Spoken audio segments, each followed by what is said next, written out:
우리 인생이 다 처음 가보는 길입니다. 그리고 앞으로 걸어갈 길도 다 처음 걸어가게 될 길입니다. 누구나 인생길이 또 다 다른 것 같습니다. 같은 길을 걷고 있지는 않은 것 같습니다. 다 처음 걸어가보는 그 인생길을 걸어가고 있습니다. 그래서 인생은 누구나 다 다른 삶을 살고 있습니다. 다 다른 삶을 살고 있는데 공통적으로 똑같은 것이 하나 있습니다. 뭐가 공통적으로 인생에 있어서 같은 것이 있을까요? 뭐가 있을까요? 자신의 부족함을 겪습니다. 결핍을 겪습니다. 여기서 얘기하는 부족함이라는 것은요, 인생에 대한 막막함, 두려움, 불안함, 이 바로 우리 인생이 다 같이 겪는 부족함이다 라고 말할 수 있겠습니다. 전 세계적으로도 지금 경제가 그렇게 좋지 않습니다. 계속해서 금리가 올라가고요. 그리고 세계 각국에서 갈등이 있고 전쟁이 있고, 국내도 마찬가지입니다. 국내도 양분화되어서 계속해서 나누어져 있고요. 교권이 상실되었다라고 얘기하고, 또 반대편에서는 학생 인권이 또 무너졌다라고 얘기하고, 곳곳에서 자연재해가 일어나고 있고, 그래서 우리 인생은 늘 부족함이 눈앞에 놓여져 있는 길을 걸어가고 있다라고 해도 과언이 아닌 것 같습니다. 그런데 이렇게 인생이 막막하고 두렵고 불안한 가운데서 살아가는데, 오늘 본문 1절에서 뭐라고 얘기합니까? 여호와는 나의 목자이십니다. 그래서 부족함이 없습니다. 우리 인생에 공통적으로 겪고 있는 부족함이 있다 그랬는데 부족함이 없다라고 오히려 얘기하고 있습니다. 왜 그렇습니까?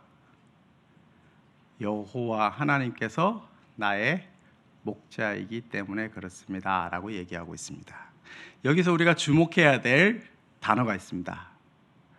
My shepherd, 나의 목자이다 라고 얘기합니다.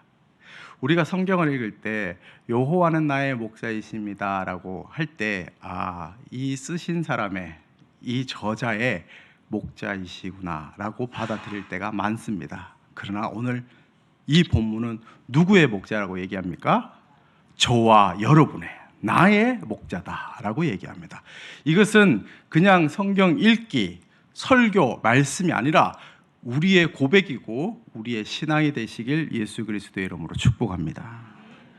예수님이 나의 목자이시다라고 얘기합니다. 그래서 어떤 상황에서든지 현재 나를 돌보고 계신 분이 누구라고요? 여호와 하나님이시다라고 얘기합니다. 그 여호와 하나님께서 오늘 2절 말씀을 보니까 그가 나를 푸른 풀밭에 누이시며 쉴 만한 물가로 인도하시는도다 라고 얘기합니다. 그가, 나의 목자가 나를 인도하신대요. 나를 인도하신다라는 것은 인생의 방향을 잡아주고 계신다라는 것입니다. 인생에 있어서 가장 중요한 것은 속도가 아닙니다. 인생에 있어서 가장 중요한 것은 방향입니다. 내가 어디로 가고 있는지, 올바르게 가고 있는지가 중요합니다. 그런데 내 인생에 그렇게 방향을 잡아주시는 분이 나의 목자다라고 얘기하고 있습니다. 그리고 어디에 눕게 하신다고요? 푸른 풀밭, 옛날 성경에는 푸른 초장이라고 얘기합니다. 여러분, 지금 굶주린 짐승들이 여기저기서 잡아 먹으려고 하는데 푸른 초장에 누워요. 이건 양에게는 있을 수 없는 일입니다. 여러분의 삶의 터전이 바로 오늘 본문에서 얘기하는 푸른 풀밭입니다. 여러분이 살아가는 인생의 삶의 현장에서 이렇게 배를 내놓고 누우실 수 있으실까요? 이런 예수 그리스도만이 주실 수 있는 평안함으로 살아가실 수 있으실까요? 오늘 본문은 여호와께서 우리에게 그렇게 허락하신다라고 말씀하십니다. 우리의 삶의 현장이 너무 치열합니다. 경쟁 가운데 있습니다. 내일은 또 어떻게 될지 모르겠습니다. 이렇게 하루하루 살아가는데 내가 거기서 누울 수 있다라고 얘기합니다. 누구 때문에요? 나의 목자 때문에 누울 수 있다라고 얘기합니다. 이렇게 누울 뿐만 아니라 쉴 만한 물가로 인도하신다라고 얘기합니다. 여기서 얘기하는 쉴 만한 물가는 두 곳을 얘기합니다. 첫 번째는 여러분의 가정입니다. 여러분의 가정이 쉴 만한 물가가 됩니까? 어떻습니까? 여러분 배우자들에게 물어보시고 여러분 자녀들에게 물어보시면 아마 우리 가정이 쉴 만한 물가인지 지긋지긋한 곳인지 답이 나올 것입니다. 근데 여러분이 계신 가정이 쉴 만한 물가가 되시려면 어떻게 해야 될까요? 여러분 또 다른 한 곳은 여러분의 셀입니다. 여러분의 셀이 쉴 만한 물가가 되어야 합니다. 그곳이 쉴 만한 물가가 되려고 하면 세 가지가 있어야 됩니다. 첫 번째, 용서가 차고 넘쳐야 합니다. 여러분 가정에서, 여러분 셀에서 용서가 차고 넘치셔야 됩니다. 그리고 아무 조건 없는 용납이 있어야 합니다. 무엇이든지 받아들일 수 있는 용납함이 있어야 됩니다. 그리고 마지막으로 우리 주 예수 그리스도께서 나에게 베풀어 주셨던 무조건적인 사랑이 여러분 가정에, 여러분 셀 모임에 있어야 합니다. 그럴 때 그곳이 쉴 만한 물가가 되는 것입니다. 그 쉴 만한 물가로 어떻게 하신다고요? 인도하신다라고 얘기합니다. 목자에게는 인도함이 있습니다. 이 인도하실 때에 3절 말씀을 보시면 내 영혼을 소생시키시고 자기 이름을 위하여 의의 길로 인도하신다라고 얘기합니다.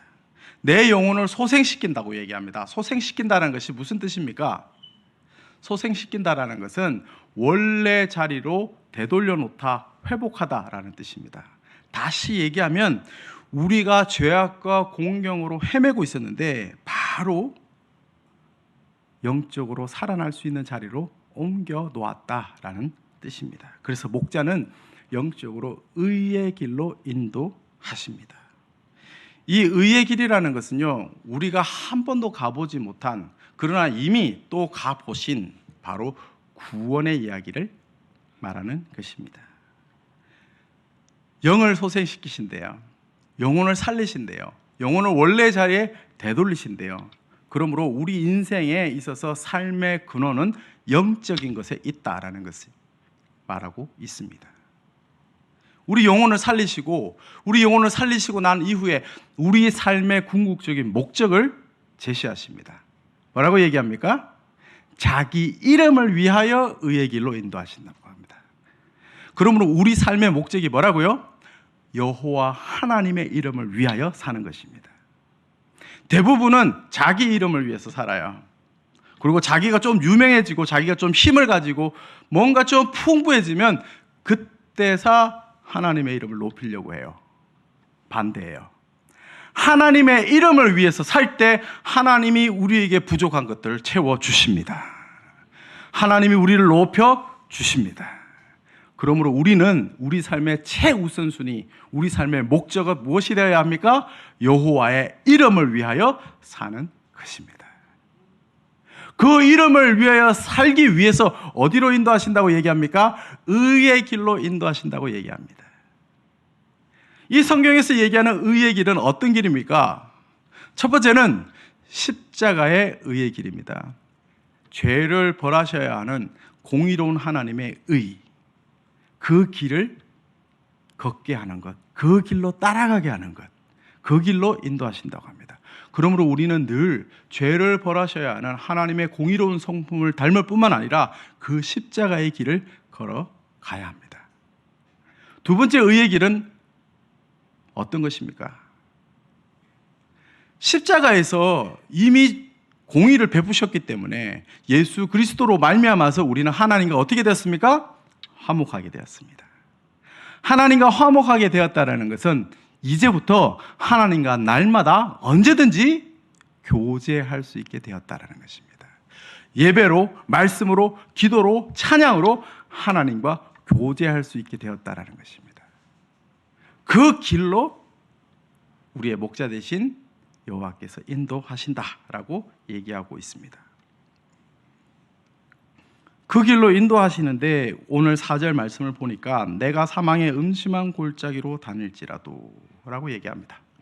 사망의 음침한 골짜기 우리 인생에 누구에게든지 다 있습니다. 저와 여러분에게 다 있습니다. 그러나 이 사망의 음침한 골짜기는 두 가지가 있습니다.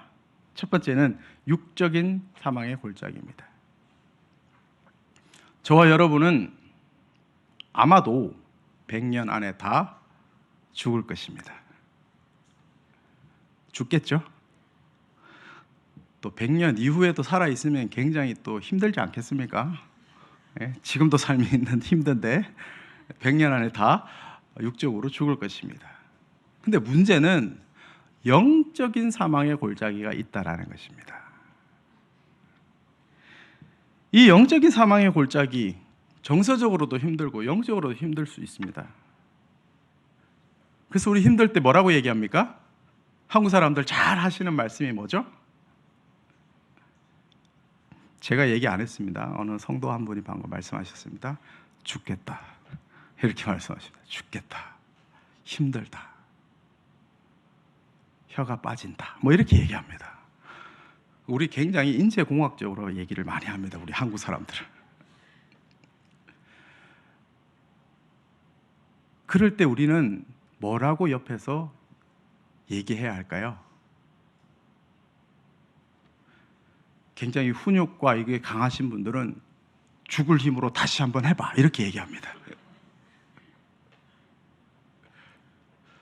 그리고 나름 공감한다고 했는데 전혀 공감이 안 되고 고통을 더하는 또 고백이 있습니다. 나도 죽겠다.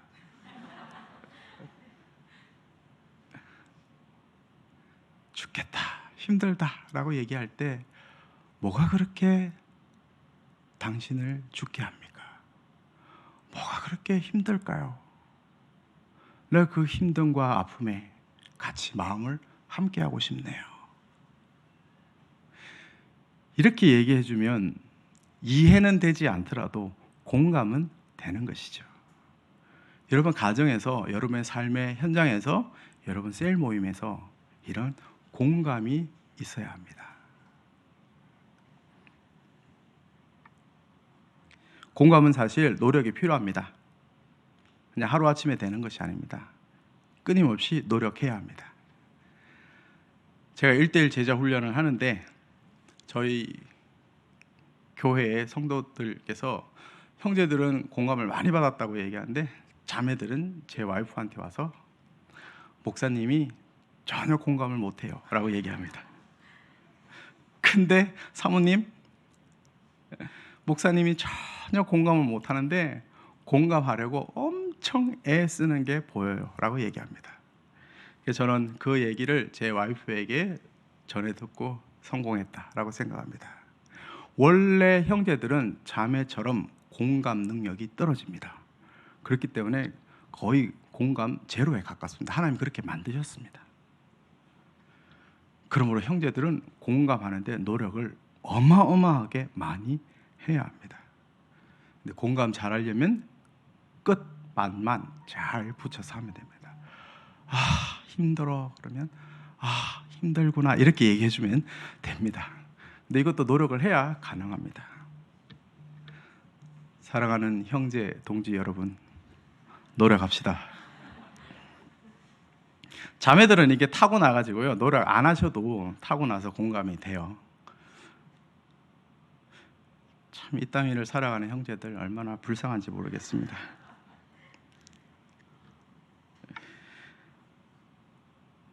그럼에도 불구하고 우리 주님께서 나와 함께 하신다라고 오늘 4절 말씀에서 얘기합니다. 내가 사망의 음침한 골짜기를 다닐지라도 해를 두려워하지 않을 것은 주께서 나와 함께 하심이라. 할렐루야. 하나님께서 나와 함께 하시기 때문에 이런 영적인 사망의 골짜기, 정서적 사망의 골짜기를 다닐지라도 함께 하시기 때문에 내가 그래도 살만합니다 라고 얘기하는 것입니다. 그런데 이때 목자가 가지고 있는 것이 있습니다. 주의 지팡이와 막대기로 나를 안위하신다라고 얘기합니다. 목자가 가지고 있는 지팡이는 주로 이 양떼들, 굶주린 짐승들이 이 양떼들을 잡아먹으려고 할 때 싸우고 격퇴시킬 때 사용하던 것입니다. 그리고 주로 양떼들을 몰다 보니까 비탈진 길을 많이 다니고 하다 보니까 이렇게 의지할 지팡이가 필요하죠. 상징적으로 나타내시는데, 우리가 이렇게 사망의 골짜기를 다닐 때 누가 나를 위해서 싸워주신다고요? 나의 목자께서 싸워주신다라고 얘기합니다. 그리고 누구를 의지하라고요? 그 지팡이를 가지고 있는 나의 목자를 의지하라라고 오늘 말씀해 주고 있습니다. 여러분, 우리가 사망의 음침한 골짜기를 다닐지라도 그 모든 싸움을 주님께 위탁하십시다. 그리고 주님께 전적으로 내 삶을 위임하시고 맡겨드리고 의지하십시다. 사실 오늘 1절과 4절 이 본문 말씀은 사실 우리 마음속에 좀 잘 깊이 뿌리 내리는 말씀이 되었으면 좋겠습니다. 하나님, 내가 인생을 살아가는데 나한테 너무너무 결핍이 많고 부족해요. 그럴 때마다 오늘 1절 말씀을 기억했으면 좋겠습니다. 여호와는 나의 목자이시니 내게 부족함이 없습니다 라고 믿음으로 선포했으면 좋겠습니다.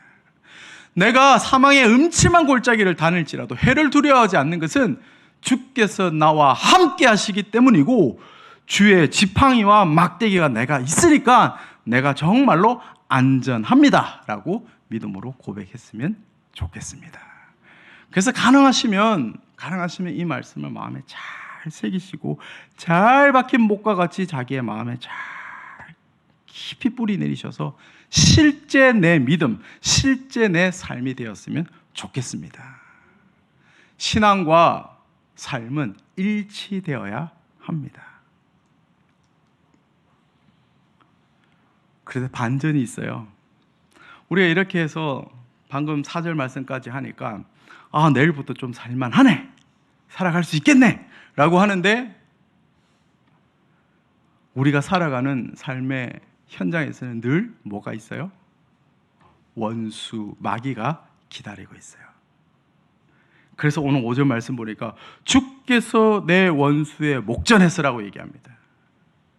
이렇게 나를 보호하시고 함께 하심에도 불구하고 우리의 삶의 현장에는 여전히 나를 삼키려고 하는 원수가 있다라는 것입니다. 이것을 잊지 말아야 됩니다. 그런데 반전이 있습니다. 주께서 내 원수의 목전에서 내게 무엇을 차려주신다고요? 상을 차려주신대요. 먹을 수 있는 밥상을 차려주신대요.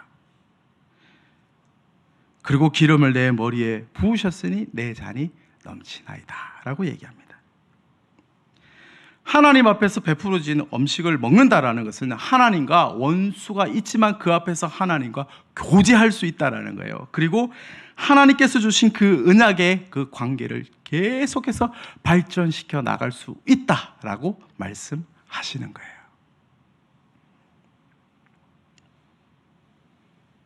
출애굽기 24장 8절 말씀을 보시면 모세가 그 피를 가지고 백성에게 뿌리며 이르되 이는 여호와께서 이 모든 말씀에 대하여 너희와 세우신 언약의 피니라 라고 얘기합니다. 신약 고린도전서 11장 25절에서는 식후에 또한 그와 같이 잔을 가지시고 이르시되 이 잔은 내 피로 세운 새 언약이니 이것을 행하여 마실 때마다 나를 기념하라 하셨으니 라고 얘기합니다. 구약에서도 언약을 주셨고 신약에서도 새 언약을 주셨습니다. 그러므로 험난한 이 부족한 세상살이 가운데서도 하나님은 목자와 같이 나를 지키시고 보호하시고 시종일관 이 언약을 지키고 행하고 계신다라는 뜻입니다. 그리고 마지막에 오늘 5절 마지막에 뭐라고 고백합니까? 내 잔이 넘칩니다 라고 얘기합니다. 이 고백은 뭡니까? 내가 지금 재정적으로 좀 부족한데 좀 채워주셔서 내 잔이 넘칩니다. 내가 지금 정서적으로 좀 구피한데 좀 평안함을 주셔서 내 잔이 넘치나합니다. 이 말이 아닙니다. 좀 부족한 걸 채워줬기 때문에 내 잔이 넘칩니다라고 얘기하는 것이 아닙니다. 이것은 바로 오늘 본문 1절 말씀이 있기 때문에 내 잔이 넘칩니다라고 믿음으로 고백하는 것입니다. 오늘 본문 1절이 뭡니까? 여호와는 나의 목자이십니다. 그래서 내 잔이 흘러 넘칩니다라고 믿음으로 고백하는 것입니다. 주님 한 분만으로 이 부족한 세상을 살아가는데 다 채워질 뿐만 아니라 다 만족함을 가지고 살아갈 수 있게 된다라는 것입니다. 이것이 참된 신앙인이고 참된 믿음인의 고백인 것입니다.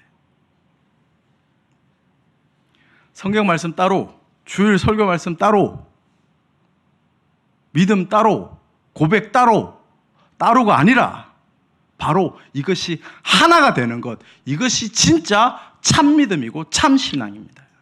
하나님 우리에게 원하시는 것이 바로 이것입니다. 하나됨, 일치됨입니다.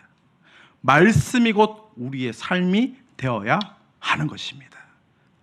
저와 여러분의 이 믿음의 고백이 삶이 될 뿐만 아니라 내 주위에 있는 삶의 현장에 있는 사람들이 우리를 부러워하고 오히려 저 삶의 방향이 맞구나라고 따라오는 일들이 생기게 되길 예수 그리스도의 이름으로 축복합니다. 오늘 본문 6절 말씀에 내 평생에 선하심과 인자하심이 반드시 나를 따르리니 내가 여호와의 집에 영원히 살리로다 라고 얘기합니다. 이 말씀은 무슨 말씀입니까? 내가 이제껏 여호와는 나의 목자이십니다 라고 고백하면서 살았더니 내 평생에 여호와의 선하심과 인자하심, 즉 헤세드, 하나님의 무조건적인 그 사랑의 언약, 이것이 나를 따를 것이다 라고 얘기합니다. 미래에도 그렇게 될 것이다 라고 얘기합니다.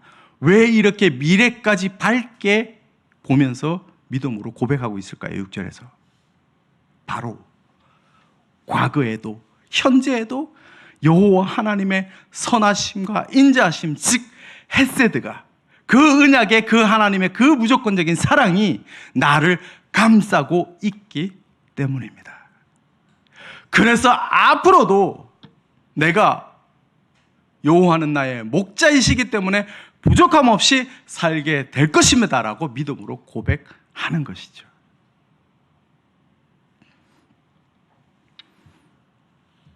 이렇게 고백하는 믿음과 확신이 저와 여러분에게 있을 뿐만 아니라 저와 여러분의 가정과 셀에 차고 넘치게 되길 예수님의 이름으로 축복합니다. 이렇게 되니까 내가 어디에서 살게 될 거라, 영원히 여기서 살게 될 거라고 얘기합니다. 어디에서 살게 될 거라고 얘기합니까? 여호와의 집에 영원히 살게 될 거라고 얘기합니다. 하늘 소망이 있는 거죠. 이 땅 위에 소망이 있는 것이 아니라 하늘에 소망이 있는 거죠. 무엇 때문에? 헤세드 때문에. 하나님의 그 무한하신 사랑, 그 언약이 있기 때문에. 그래서 내가 여호와의 집에 영원히 살게 될 것입니다 라고 얘기하는 거죠. 그래서 이 땅 위를 살아가는데 두려움이 없고 막막함이 없고 어떤 어려움이 찾아올지라도 난 괜찮습니다. 왜냐하면 내가 가서 살 곳이 있기 때문입니다 라고 고백하는 것이죠.